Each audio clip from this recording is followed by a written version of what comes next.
DST-BFDS offers transfer agency back-office services for 529 college savings plans. These services benefit account owners as well as their beneficiaries who utilize the assets for higher education expenses. We help clients meet their goals for providing dependable, efficient service for their account owners. DST-BFDS, a leader in transfer agency back-office services, uses innovative technology and internal processes to provide quality service that both account owners and beneficiaries can count on for years to come. In this course, you will learn what a rollover is and examine some common types of asset movement into a 529 plan. You'll learn about direct and indirect rollovers, what makes them different, and the taxability associated with each option. We'll also identify and look at the 4 KB documents that provide legal requirements and client-specific procedures for direct and indirect rollovers. Lastly, you'll work through some call scenarios to practice providing concise and accurate information to the account owner. Just what is a 529? A 529 College Savings Plan, or CSP, is a tax benefit investment account in which an account owner contributes money each year utilized for qualified higher education expenses for the benefit of an identified beneficiary. Account owners can contribute from their payroll or directly to a 529 state plan account. This invested money can accumulate over time. While 529 CSPs are governed and regulated at the federal level through the Internal Revenue Service, or IRS, they are created and administered at the state level. There is a separate 529 CSP for each state in the United States of America. It is important to note that with 529 CSPs, since the amount of benefits varies according to contributions and market performance, benefits are not guaranteed. Distributions from the plan can be considered income, and there are restrictions on when and how assets are removed without penalty. Depending on state plan rules, only the account owner can contribute to a 529 individual account. There are no annual contribution limits like other tax benefit investment accounts. Federal regulations do limit contributions to a maximum contribution account balance that equates to a reasonable and customary charge for higher education expenses.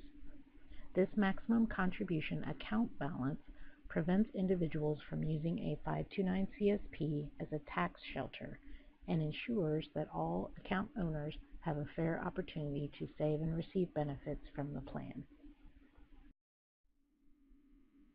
Contributions, or the basis, have no annual contribution limits, have a maximum contribution account balance, and are assets deposited or purchased into the 529 CSP.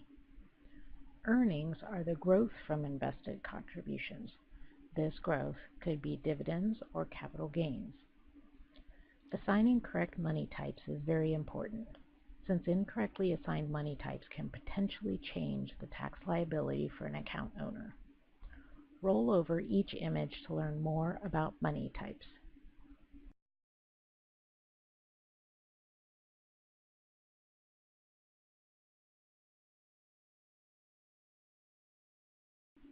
Everyone has heard of the Internal Revenue Service, or IRS, but what exactly are they? The Internal Revenue Service collects tax revenue, reduces non-compliance, and works to reduce taxpayer burden. DST-BFDS deals mostly with the IRS by complying with Internal Revenue Code regulations where income taxes are concerned. 529 college savings plans are tax benefit plans, wherein if the assets are used for qualified higher education expenses, then the earnings growth is not taxed as income. This is what the IRS describes as using the assets for the purpose in which they were intended. The IRS website contains regulations about 529 college savings plans.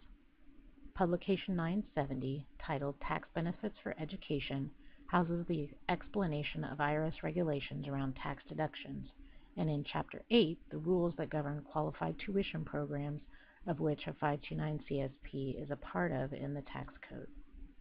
Section 529 of the Internal Revenue Code identifies the legislative requirements for taxation of 529 CSPs.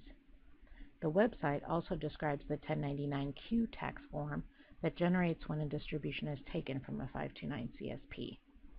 Taxation rules and tax forms will be discussed in more detail in another course. For now, it is important to understand where you can find regulatory information to assist shareholders in locating taxation information online. A tax benefit account means that the investor receives taxation benefits for investing in either a retirement or education plan account type. Contributions are not deductible from a federal income tax return and are post-tax dollars.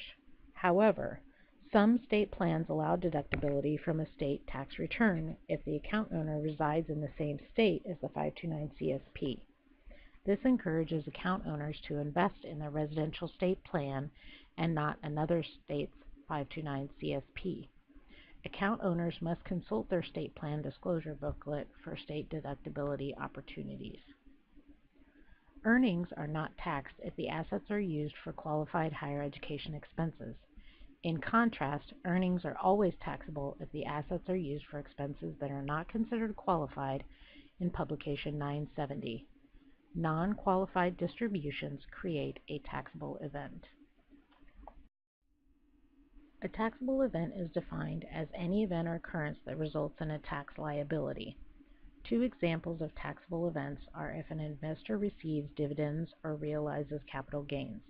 This usually occurs when a shareholder takes receipt of the funds or sells shares of their investment security and receives proceeds from that sale, such as a non-qualified distribution or a rollover. A tax reportable transaction means a sale of shares has occurred on the account, which automatically generates a 1099-Q tax form for the year of the sale. However, the earnings portion of the sale may or may not be taxed based on the specific situation surrounding the sale. This means there may not be a tax liability for the account owner. Rollovers fall under both a taxable event and a tax reportable transaction for 529 CSP account owners.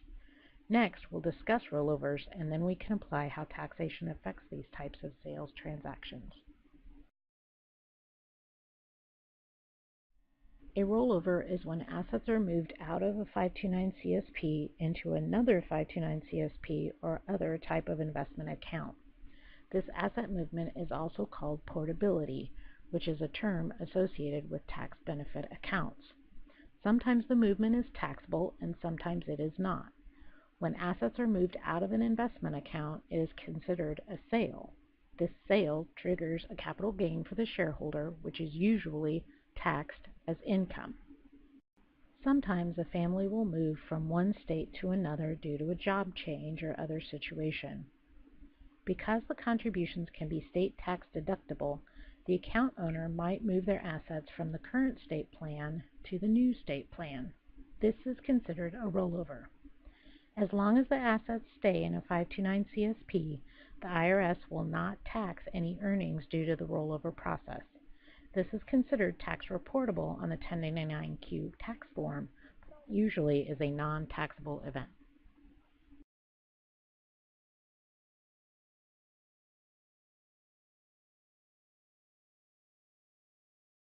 In this first lesson, we've provided basic information about a 529 CSP, explained the difference between contributions and earnings money types, identified a taxable event versus a tax reportable transaction, and defined the term rollover.